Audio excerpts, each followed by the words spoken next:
up a seat at the bar to join us for another episode of McAnally's Pubcast, a podcast exploring the fun and fantastical mind of Jim Butcher's The Dresden Files series. Hosts Tanzan, Jess, and Maggie bring you another round of literary analysis on this immense, immersive, and colorful environment inhabited by Harry Dresden, the world's only licensed private investigator and professional wizard. Join an active and engaged community of new and die-hard dedicated fans focused on the fabulous themes, theories, characters, context, lore, and more. This is McAnally's Dresden Files Pubcast by Free Flow Rambling. Conjure by it at your own risk.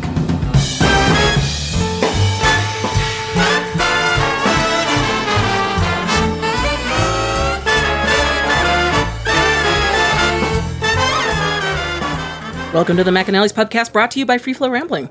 This is episode 10.8, Asteroid, Dresden, where we are covering the novel Death Masks. My name is Tanzan, and I'm joined by Maggie. Hello, hello. And Jess. Hey.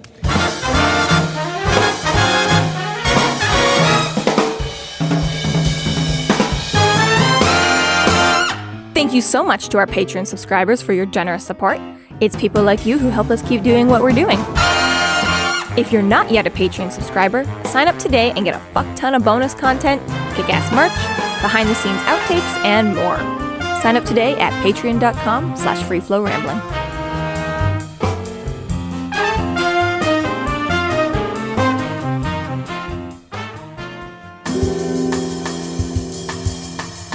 Chapter 9. Harry contemplates the prophecy, but puts a little stock into it. Instead, he prepares an anti-vampire venom potion and waits for Bob to return. Ebenezar calls and the two talk about the duel with Ortega.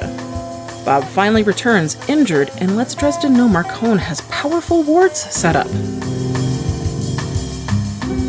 So, Ushavaras is really good at giving an exit. Bye! Really dramatic, right? Real good. Just like the Cheshire Cat, just disappears. Yeah, Totally, just kind of just all cryptic into warning place. as she's fading out, yeah. But I love it how he starts, right? Because he's like, I hate cryptic warnings. Like, okay, fine, I know wizards and shit do that all the time, but I still hate it. It's like, yeah, it sucks to be you, right? Shoe on the other foot, Harry? I do get a kick out of the line, though, where he's like, why they only give brief warnings, mysterious dreams, or like prophetic knock-knock jokes.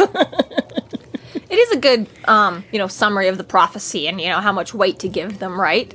I like his analogy or whatever, right? I was like, yeah, it kind of works to explain how, like, we're sort of at one point, whereas They're operating at several points at once, right? Yeah, so, like, it's kind of like, so, yeah, they kind of have to warn you until... I mean, it really does make you wonder about the whole thing, though. So it's like, they have to warn you enough to tell you, but not to change it in that way, but only to change it in this way. And well, see, the thing is that whoever is doing the warning is obviously going to be warning it for the most desired outcome for themselves, for the future that they would most be preferable to, right?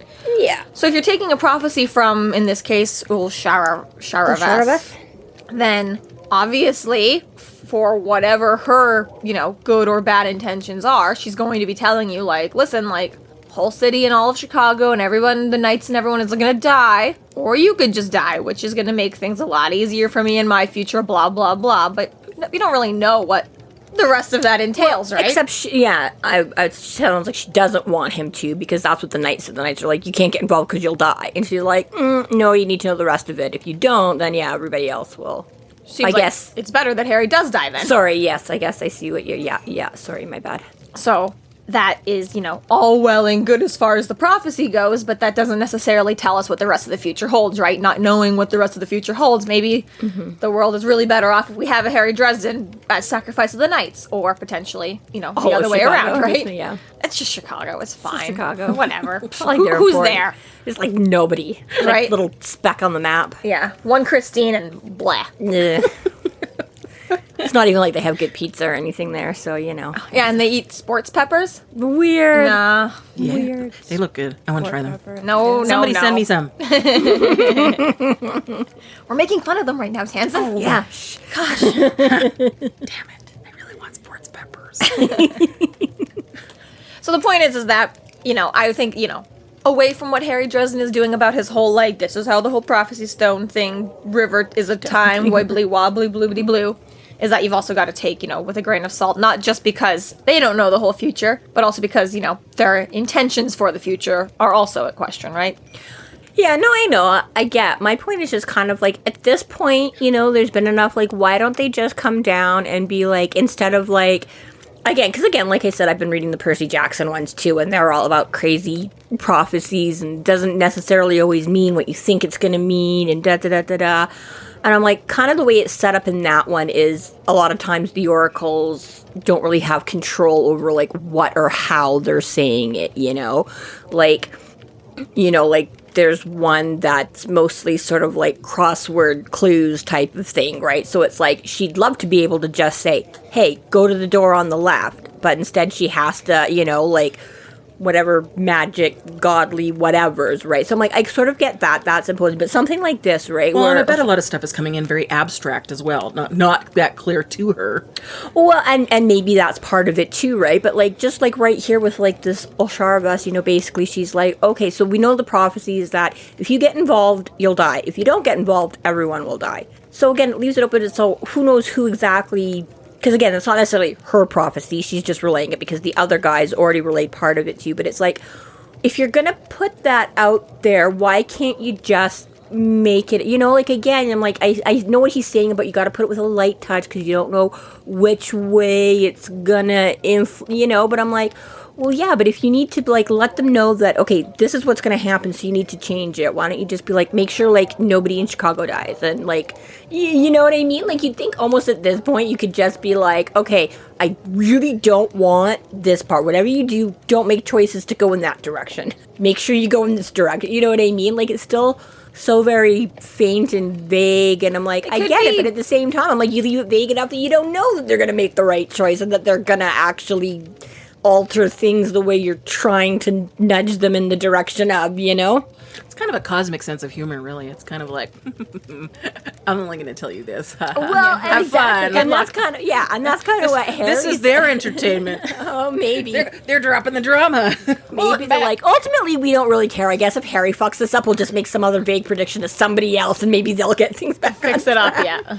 But yeah. See, that'd be even funnier, actually, if you're, like, constantly giving out, like, prophecies, like, 17 a day or whatever like that, and it's like, this is your prophecy right now, but if the guy I just told the last one to does his shit, then you won't be able to do your shit, so it doesn't even matter. Whoever beats each other to the Tim Hortons against, okay? Yeah, right? Like, you have to order a double-double today, but by tomorrow, double-doubles won't exist anymore, and then your prophecy won't even matter, so who knows? Right?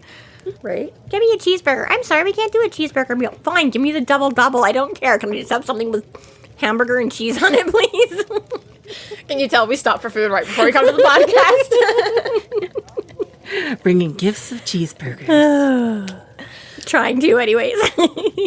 So one of the things, though, is that potentially is because they're experiencing more of the river at the same time as everyone else. Maybe it's a little bit harder for them to look into the future themselves, right? For them, it's like, for us, we can just stand around making all sorts of predictions about the future, where she's experiencing so much of it. She's like, I don't have time to think 10 steps ahead. I'm experiencing 10 steps right now. So that's also why she can't just be like, just use the red door. She's just like, I know. Or just figure out what right. It's point easier to be like, listen, is to where her string is. Right. There will be a green door and a red door and a blue door and a yellow door. Oracles are just like the ultimate ADHD. Yeah, exactly. It's just so much information. Noise. It's like, I physically can't give you a more specific answer because I just, like, witnessed, like, 8,000 different things, and I'm not sure how to define this closer to your specific story, so... I guess. I mean, yes, they're great plot devices and things for, giving you, like, a nudge of where you need to go, or hinting at things that the reader can pick up on because they know more than... But yeah, every once in a while, I'm like, so you can give out, like... so much information, or you can do enough that you can try to alter what those 50 futures are going to be, but yeah, you can't ever give anything sort of more concrete or useful than to, you know what I mean? It's still all up to the hero to figure it out the right way in the last minute and get it all right. Sounds like a lot of pressure. Seems like a lot of work too. That too. That's why I'm not an oracle. It's a good idea. Yeah. So, moving past whether or not prophecies are bullshit or not. Maybe genuine prophecies aside, he couldn't drop the case anyways. Because I took money in advance and I have to pay my bills and I can't afford to pay that back. And he no longer cares about imminent death, like, no. Yeah, he says it doesn't hit him the same way. He's like, don't get me wrong, I not encouraging it, but I want to die, but I'm just so used to that fear. It just kind of settles in familiarly now, and I don't get all, like, panicked. High-functioning anxiety right there. Right? Okay, so my 2023 reading goal was to finish every book that I already own. How'd that work out for you? It's still 2023, is it not? Oh, this year? Didn't you do this, like, last year? No, this is right now. To read a book every week or something? No, this is my reading goal for this year, just to finish all the books. So for me, what that means is basically reading the last 1 or 2 books of, like, 30,000 series. Yes. Because, you never want it to end. No, because you grew out of the series before the books had finished being published, and you're like, well, I'll come back to this series when the next book is published, but you moved on and you do other things. Gotcha. So I've got so many series that I still have 1 or 2 books left to read in them. Oh. So I've read like 20 books this year already, trying to do in pursuit of this goal. Unfortunately, some of these books were like, younger age range. I read them in middle school. I finally know what happens at the end of Captain Underpants. And I grew out of the age range before the books were finished being published. But you own them, so now you I have to own read them, so I've got to read them.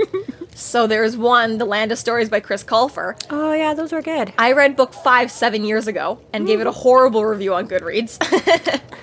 Had no idea, couldn't remember the series at all, don't know where it picks up, so I went through all the Wikipedia summaries, and I just read the 6th book a couple days ago. Wasn't that great.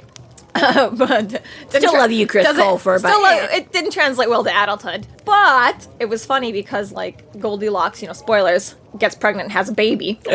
And Goldilocks in the series is like a very adventurous, like running around getting shit done lady. And so the baby gets kidnapped or whatever like that, and baby keeps getting rocked to sleep through all of the, as the parents are, fighting the bad guys to get the kid back. That's what's rocking him to sleep, because he's like, the kid was so used to being, in his mom's stomach while she was, running around fighting bad guys that he, keeps getting put to sleep while being, rocked gently to sleep. And, Harry's does her fancy footwork back and forth. Exactly, right? So it's Harry Dresden is just my, natural calm right now is, being threatened. Imminent danger. This is my lullaby. Wait, I'm familiar. This is my home. Steady constant. So yeah, that was my long-winded story to get to that.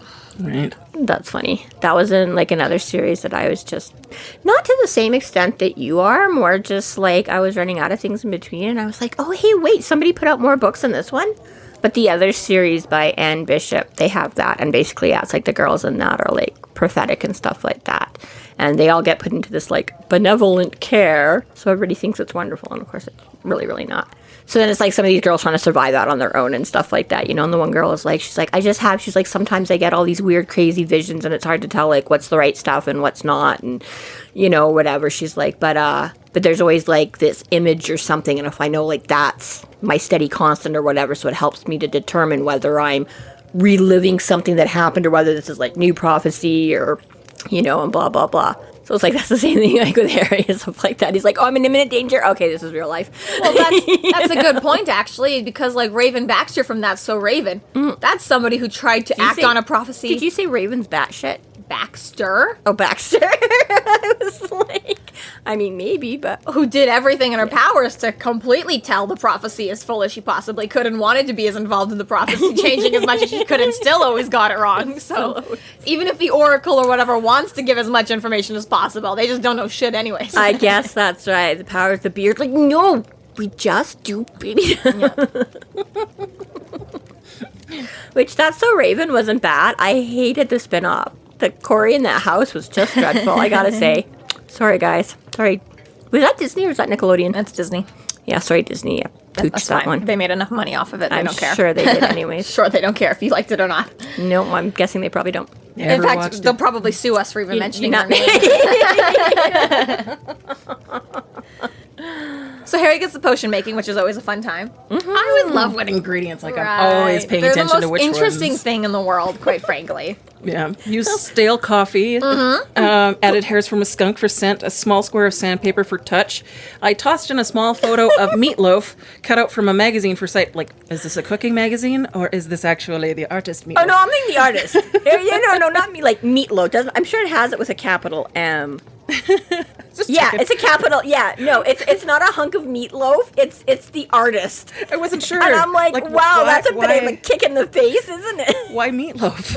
Yeah, no. Poor guy. Yeah. Seriously. I know, he's like, let me make this potion. So this potion is all like... What makes him anti-vampire venom? Well, because this is what he's saying. This is why it's like so rude, because he's like, it gives you these like wonderful, euphoric, fantastic, like, I don't give a shit that you're about to kill me vibe. So he's like, I'm using a potion that is like the exact opposite of all of that. So like stale coffee, that's a gross taste. Skunk smell, that's a gross smell. Right? It's like, what else did you mention there? Sandpaper for sandpaper. We don't want to feel sandpaper. So I'm like, apparently Meatloaf just does not do it for Harry Dresden, because this is his visual. And apparently, if he wants to get all hot and bothered and is afraid, Susan or anybody else is going to dose him up, all he has to do is think of Meatloaf, and he's like, no, I'm good. And I'm like, a rooster's crow. Yeah. Well, because he's got like powdered the song aspirin for taste. Bat Out of Hell, right? So it's like maybe you could do for sound, right? Because it's music, but no, he does for sight. No, he doesn't for sight. So yeah, still just rude. Yeah, it's exactly right. It's just, and I mean, I get it. Meatloaf, I guess maybe is not one of the sexiest people to ever live, but at the same time, I'm just like, I'm glad it's not me getting mentioned by name in the here's how to potion. Here's how to turn you off potion. Yeah, right. Exactly. It's like, ooh. I do like the subtlety of the Surgeon General's warning. Yeah, right. Caution, this is very bad for you. Very, very bad. Could lead to death or harm. Really, don't say. But yes. Yeah, I've always felt a little bit bad for Meatloaf and that. He's dead now, so yeah, I guess he doesn't. He's no longer offended. no longer being haunted by Jim Butcher's insults. I was gonna say, does that make Jim Butcher feel like less or more, or is it still just like, I don't care? I mean, it was a dig 20 years ago. Sure, it doesn't matter much at this point. Maybe. Sure, both of them got over it. Yeah, I'm sure. But yes, it is funny. So Harry drifts off, but is awakened from a call from Ebenezar, who tells him that the senior council is going to try and stop the duel from happening. Yeah. Justin tells him not to and provides Ebenezar with the details of Ortega's threats. Yeah, I know. He's like, this is bullshit. Like, we'll totally knock this down. He's like, no, wait. And he's like, you want to fight him? No, I really don't. However, gotta take him kind of seriously. Bastard has, put a bunch of cheats in place where if I don't, he's gonna run around and kill everybody anyways. So, damned if I do, damned if I don't. Yeah. But yeah, it's kind of funny. He's like, you want to do this? It's like, no. I kind of like the idea, though, that... So, I mean, I guess it kind of makes sense, because at first I was like, why the fuck did they know or care? And then I was like, oh yeah, his whole point on the Larry Fowler show was like, put it in writing, make it above board, go through all the legit channels. So I was like, oh yes, he would have had to have submitted his request to duel through the council or whatever. Formal request to kill Harry Dresden. Yeah, it's like, okay, fine, just let us know your date and who your arbitrary party is. Well, this would have been part of the negotiations, right? Like, because they asked for his head. And this would have been more specific. They were just asking him to hand him over. They're basically just like, "Hey, give us your guy," and then the White Council that got knocked down. So yeah, now Council they're was like, okay. "Fuck, you can't just start handing people over." So it's still just negotiation process here. Well, if you're not going to give us to him, let me duel him to death. Now they're they're just again a different channel, they're like, "Oh, fine, you guys won't all just like hand over your own people and make that like a whole thing." So yeah, exactly. But yeah, I like how they're kind of like, we can totally get around this. Like, he's got a bullshit claim, like this is like, like the car injury lawyer thing, or I'm gonna sue you for like 10 million. And they're like, dude, you got nothing. Like, don't worry, we're just gonna tell this guy to fuck off. And then he's like, no. They have something. They're just gonna cheat and just go kill everybody regardless of whether. So yeah, and then we get a nice little like trip down memory lane, some little like nostalgia bits or whatever, with Ebenezer being all like, well, you could just, or remember when you used to just hang out at the farm and we used to like look at stars and life was so much simpler.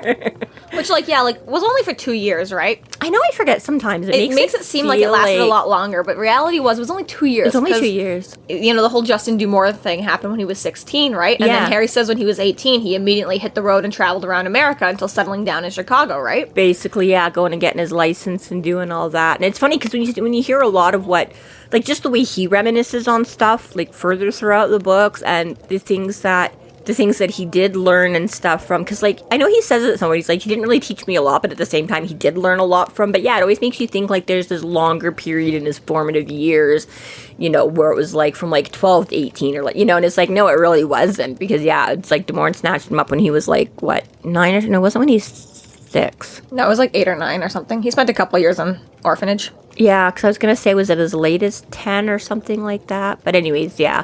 But yeah, he spent longer with Demorne and all that craziness, but then only had, like, a couple of years with, and it's, like, weird.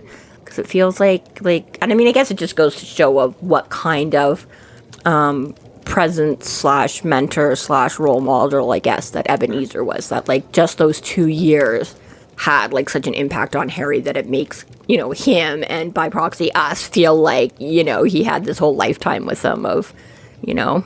Well, it had been such a long time since he'd actually had a positive experience. It's no doubt that he keeps coming back to it, like saying... Okay, yeah, he manifested his powers at 10 and was adopted a few weeks later. Yeah. Okay, well, so I was trying... Because I remember, because I think he has, like, a couple of instances at some point where he had, like, weird stuff. Kind of like Harry Potter. Harry Potter, yeah. Had, like, a couple of things happen before then, right? And I was like, but okay, it was 10 when he was adopted, yeah, so... Both Harry Potter and Harry Dresden manifested their powers when they were 10. Ooh. Crazy. Actually, it's not altogether that, because Potter talks about a couple of different instances that happened. Because we're most in the lead up of, like, the 1 year, school year leading up to it, you know? They were the haircuts and the jumping and landing on the roof of school and shit. Yeah, I'm going to disagree, because I swear the haircut happened, like, way before then. The most recent was just the snake incident, but some of that other stuff happened, like... More younger? Fine, whatever. Yeah. Gosh. So I'm going to say it was kind of the same thing. He did his first thing when he was, like, only a couple months old, actually. Yeah, if you really want to get fucking into it, okay? Well, like, more than a couple months old. 1 year. 13 months, whatever. But yes, so yeah, after losing his mother in childbirth and his father when he was 6, and then, like, 4 years in an orphanage, and then 6 years of malicious training, torture, but also awesome because he was a daddy figure and he introduced him to Elaine. Then he gets, like, 2 years with Ebenezar, but it's still, like, is comparable to the 16 years leading up to that, or, you know, whatever beforehand, that it almost balances it out by the time he got, like you say, some affection, some normalcy, some, you know. Just some, you know, some kindness over 2 years makes up for some not so kindness over 6. Right. Like, we just went up to the hayloft to, like, look at the stars. He didn't, like, banish me up there and, like, lock me into the hayloft, like, 24 hours a day. It was awesome. It was so good. And I don't know if it's been said before, if it's being said in the future, but, like, most of the time he spent on the farm wasn't even magical training. It was literally just hard work on a farm, right? So it was very normal and just, like... Got to shovel shit. Let's just take a break from the magic, Harry. You just had a little bit of a master class. Let's just forget about it for a second. Yeah, and I think he does, because I feel like, you know, maybe when we were introduced to Ebenezar in book 4 or whatever, I feel like somewhere in there is when he kind of says, like, he didn't learn a lot of magical stuff from him anymore, but yeah, he learned a lot about, like, just control of his own emotions and feelings, and therefore how that related it's very magically. Much dealing with a teen with trauma. Yeah, yeah, very much, right? Skittish little horse. Let's make it simple. Yeah. Mm-hmm. Back to basics. So they're reminiscing about how simple that 2 years was, right? And again, like you said, it's very nice and just like... Hint, you could get away from all of this. Hint, hint. Yeah, hint. If you ever want another year or two on the farm. Mm-hmm. And we also get a little... So aside from just that, like, Harry's immediate is you get a little bit of insight into Ebenezar's thought. Well, I mean, I guess we already did in, like, book 4. We already know that. What does he call him? A bunch of lollygagging... mud swallowing. But again, we sort of go back to that where he's like, oh, you can let this vampire push you around. He's like, well, I don't really have a choice because he says he's going to, you know, kill everybody if I don't. And he's like, well, you know, Dresden's like, I also have a source that says, like, some of them might not want the war, and, like, the Reds want it to go on, right? And Ebenezar's like, yeah, because a lot of them get to just go, they're like, whatever, cool, we just go kill indiscriminately now or whatever. So, yeah, they don't want to bring it back under wraps, you know, kind of a thing. And you get this whole thing, and he's like, well, because he's like, the Merlin doesn't want to go on the offensive. He just figures, you know, it can all be, like, the defenses and stuff like that, and we'll just... And Harry's like, well, how's that working out? And he's like, unfortunately, it is working out for the moment, but, you know, he's like, we can't go... Again, like, you're not going to win a war hiding behind a wall. Like, eventually we're going to... You know, so it gives you that insight again of, like, oh, like, officially we're following the Merlin and the Merlin's, you know, political line. In reality, though... This is fucked up. Like, something's got to change. What are we going to do? It doesn't matter if you're an Ebenezar or a Dumorn, you know? Wizard's gonna scuff those lines. Wizard's gonna whiz? Yeah, exactly. Harry's got a lot of influences of rule breaking. Well, right, and again, like, you know, I mean, I think some of that Gray is morality. right. Well, it's like that little bit inherent in who Harry was and stuff like that. But then exactly right, you had De Morn on the one scale and Ebenezer kind of on the other, and Harry. But exactly, you know, it's like, well, whether you're breaking it for the right reasons or the wrong reasons, but exactly, you know, like you say, neither one of them are completely towing the line. Too cool for rules. Too cool for rules, and just Ebenezer just has it with a little bit of a better eye towards the end goal and the betterment of And I mean, humanity and to be wizards. fair to De Morn, you know, we are a lot more critical of him than the White Council was, because the White Council still places all the blame on Harry's feet. They think Harry went crazy and killed De Morn, right? We're the ones who were saying that De Morn was crazy evil, but the White Council was like, as far as we know, the gray morality between Ebenezer and De Morn is exactly equal, and Harry's just the crazy one. So, Yeah, well, De Morn was just better at not getting caught. Ebenezer's better at not getting caught.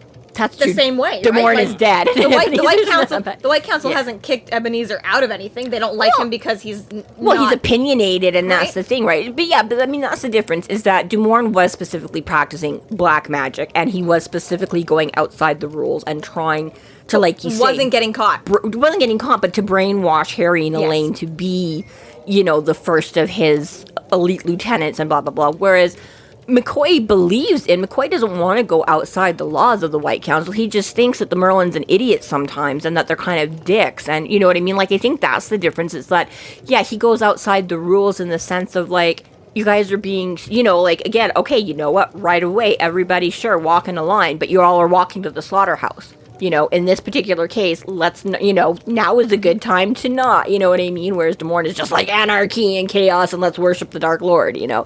And I mean, I think that's the difference. Whereas, he's not caught, but he's not breaking the rules the same way. He's not looking for chaos and anarchy. My only point that as far as the White Council's concerned, they're on the same even wavelength, you know? Yes and no. They do their own shit, right? But Yeah, I was going to say yes and no, but again, I guess, maybe. Well, I even know that's probably more how De Morn avoided getting caught, was he towed the line a lot more. I think he probably didn't disagree. He probably, it's exactly the same as like those kids I went to school with. I remember like we did a school reunion at one point when our children were like very small. But don't roll your eyes at me. Okay, no, it's fine. There's a Anyway, the point is, It's fine if you're talking about that reunion. I thought you were talking about the most recent one. That's why I was rolling my eyes. no, that wasn't a reunion. No, just yes. I had a teacher from when I was a kid, and then when me and my sister had kids that were like 3 and 4 years old, and they weren't being particularly mischievous, but my niece just kept going up and went and got a piece of cake or something, and they were like, here you go, and she's like, oh, thank you, and they were like, oh, she's so sweet and polite, and my sister's like, oh, great, because they're like holding little terrors at home, I'm glad she's, being polite in public kind of a thing, and our teachers were like, yeah, that's what you always have to worry about. She's like, it's usually, the ones that are like, oh, my little angel would never do, are like the holy terrors, and the parents that know their kids can be brats or whatever have also taught them manners, and yes, out in public is when they know they have to be good and behave, and you save the cheekiness for, at home push mom's buttons, right? So I'm like, it's the same thing here. I'm like, De Morn was probably the perfect little warden guy, the warden, he kept the rules, he did everything. Oh, yes, Merlin, you're right, Merlin. Gotta be afraid of the quiet kids. Merlin. Yeah. In the meantime, he's like, fuck it, I'm gonna kill you all. Whereas McCoy is like, you guys are fucking stupid. Your plan sucks. When he leaves the house, he falls into line. But he's like, fine, I'm one of the good guys, so I guess I will go along with you because technically you're the one in charge, but... So anyways, so we got the council's full of shit and they're being fucking dumbasses again because exactly, like, Ebenezer's like, we should take the fight to them kind of a thing and go kick their ass before they get rid of all of our allies and whatever, whether they, like, talk people against us or, like, kill them all, then we'll be left standing or whatever instead of just waiting for them to give up and go home, and the Merlin's just waiting for them to give up and go home, and so, you get a little bit of that political, like, council's stupid, and a little bit of conflict. Yeah, conflict, right? And it's like, well, you could just hang out here and remember Asteroid, Dresden? Which, I don't know. I mean, I guess it's a better name than Cosmos 5, and I'm like, they're kind of not that different. Asteroid, Dresden, and Cosmos 5. But I guess just for the fact that it's a better naming name. one after yourself. If it's after cooler. yourself, yeah, exactly. Like Asteroid Maggie would definitely be cooler than like Cosmos 5. So, you know. It is a very cute moment. It is. It is. It's very sweet and it's very cute. And just, yeah, I'll be like, oh, what did we ever do with that? Like, oh, yeah, I packed it up in the trunk. And, oh, yeah, right, thanks. Okay. And sold it for drug money. Right. Yeah, so he's waiting for Bob to come back and Yeah. sort of chewing all of this over. But Time is running out. Bob finally, at the very last second, comes back and he's clearly injured. Getting a little too close to Dawn. Like, where are you, buddy? Like he can barely communicate what happened to him. Like Rattled and exhausted and fucked up. Comes in weaving drunkenly on the what the fuck is wrong with you? And yeah, wards. Where did they get wards? Magic. Okay, so I knew he wasn't that badly injured. That made me feel a little better if he could still be snarky. He wasn't completely dying. Okay. But yeah, it's Come to find out that Marcone has wards. what the fuck? Last time we saw Marcone, he was just regular human gangster. Muggle. Muggle. He was like a total muggle. Total muggle. A muggle with wards that managed to fuck Bob up pretty good. Yeah, because apparently, you know, Bob's pretty good at detecting things like wards and recognizing them and knowing how to. And no, he got completely off guard by these ones. Well, you know, Bob's specific orders were like, don't fuck around, just go see what's happening over there, right? So presumably Bob wasn't, doing anything insane. I also take a lot of the don't fuck around to stay out of the girls' locker rooms. Yeah. Just go to Marcone's. Fair enough. But still, presumably, like, Bob wasn't going there, guns blazing for any reason. He basically just walked up to the gates and got smacked and was like, what the fuck is this? Figured he could just go peep in a window or two and get the lowdown on what Marcone was up to, and shit smacked out of him. Yeah. Big time. But obviously, knowing how smart Marcone is, he got to do the eye looky thing with Harry and eye looky thing in book 1. Little insight, yeah. And, if you're a smart man, you should have instantly been like, you know what? Let's not have a wizard come look over my shoulder whenever the fuck he wants. Yeah, so exactly, right? So, yeah, we knew he was savvy enough in the first place that once this shit started going down in Stormfront and then Harry full got moon involved, happened right on his property. Yeah, then he was like, again, right, didn't really blink at the whole thing. He's like, so I hear you're a wizard that's been hired to look into, why my guys are dead. And yeah, exactly, soul gazes him right off the bat. So he's like, oh, cha-ching. And then, yeah, like you say, right, the crazy wolf belts that, Marcone's like, okay, well, I guess this shit's real. I'm not going to fuck around. Yeah. And like you say, we didn't really see him in book 4. And by book 5, boom, here we go. Where he was busy. he's been busy. Man had to go renovate. Time for your fairy war shit. In the meantime, yeah, exactly right. I got to go put up a few mystical booby traps and get me a bunch of wards and stuff like that. So. It's nice to think that in the meantime, Marcone came and looked over Harry's shoulder and was like, no. Let me go build a gate. I'll be back. Well, I don't know. Harry's got all kinds of wards and shit, too. And just because Marcone did them different, I'm like, yeah, maybe that was exactly... He's like, oh, you have a bunch of, like, magical booby traps? Not just that steel door you put in after the toad demon tore down your wooden door? Okay, he's like, well, I already got steel doors. Shit, how do I get some of this magic crap going on? So, a lot of strategizing going on. With Some Marcone. way, somehow, Marcone put out his feelers. Yeah, it's not afraid to learn. He's like, I think you're a dumbass, but I will learn the useful information from you. Mm-hmm. You can defend with magic? I'm going to go get me some magic to defend myself. Yeah. So, yeah. Damn. So, don't know much more about that, but Marcone is very slightly entering this magical world with the rest of us. Mm-hmm. Even though nobody fucking invited you, Marcone. Mm-hmm. And can't tell, Bob doesn't know where or how he got these from because they're so good, he's not familiar. And then, because the other person he was supposed to check up on too was Ortega. So he's like, all right, he's at the Rothschild. I'm like, is this just like your typical like supernatural hotel, or is it just easier than like trying to make up, why have extra characters when you can just like reuse them? Like, we already had the Fairy Queen set up at the Rothschild. We'll just send Ortega there too, It's probably also like, as much as it is easier just to have one hotel, it's probably all the supernatural, like, hey, this place is stained. I feel drawn to this place. Maybe. I was just going to say, or is that like the... There's a back entrance just for magical users. Exactly, right? There's a magical There was to concierge. the fairy court. You had to go back down like that back breezeway that wasn't lit up from the parking lot around. I was just going to say similar but different in that. I was like, or is it just that like the Rothschild is like just the fanciest Ritz-Carlton in his make-believe world. And of course, supernatural assholes are always way richer than anybody else. So it's like they're all just like, they're all just going to set up at the Rothschild. 'Cause I'll take the supernatural suite, please. it's big enough to set up like a whole entire chunk of like fairy court on the roof. So, Do you like the Fairy Queen suite or the Vampire King suite? Yeah, right, exactly.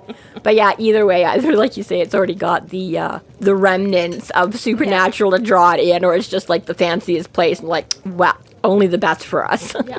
I won't kill out some cheapo Super 8 motel. Be really funny if they did, though. Just rent out an entire Super 8 for you and all your vampire homies. See, that's how you test. That's why he's Duke Ortega. All these other underlings that they're complaining about that are like just running off and killing willy-nilly now that there's a whole big, Duke Ortega? They're the ones that hang out at the freaking Super 8, right? And Ortega's like way above that. Ortega's not dressing up as a pizza delivery boy to kill Dresden. So. Yeah, exactly. He's got a proper gauntlet for that. Yeah. I challenge these. Whack back. Right. Although it would be much better to see him. That would be much better, right? Pizza 73 outfit. Throwing the chalice down. We're going to do this. Well, while Harry is composing all these jokes, it gets very dangerous. Bang, bang, bam. Okay, whatever the word is. Since when is a drum roll dangerous? But okay, bang, bang, bang. Bang, bang, bang. Obviously, his candles that were for Bob to be, as gone Bob and out. left, he's like, make sure you light the warm. Since I'm not here to tell you about impending doom and wards. Oh wait, I missed all those impending doom and wards and ran right into them. But yes, light your candles. So Bob's back. If somebody else says that air spirit out to spy on you, well, you send me out to spy on someone else. But light your ward flames so you know they're coming. And it's a good thing he did. And Marcone's like, fuck that candle. So yes, just as he goes to blow them out, green, yellow, red. Something big is coming his way. Something magic this way comes. This concludes our episode 10.8, Asteroid Dresden. Thank you for listening. You can find us online at freeflowrambling.com and McAnallys.ca. There we have links to our other podcasts, social media, and other fun tidbits. Please subscribe if you like what you're hearing, and please consider supporting us through Patreon to keep the magic alive and to see more content.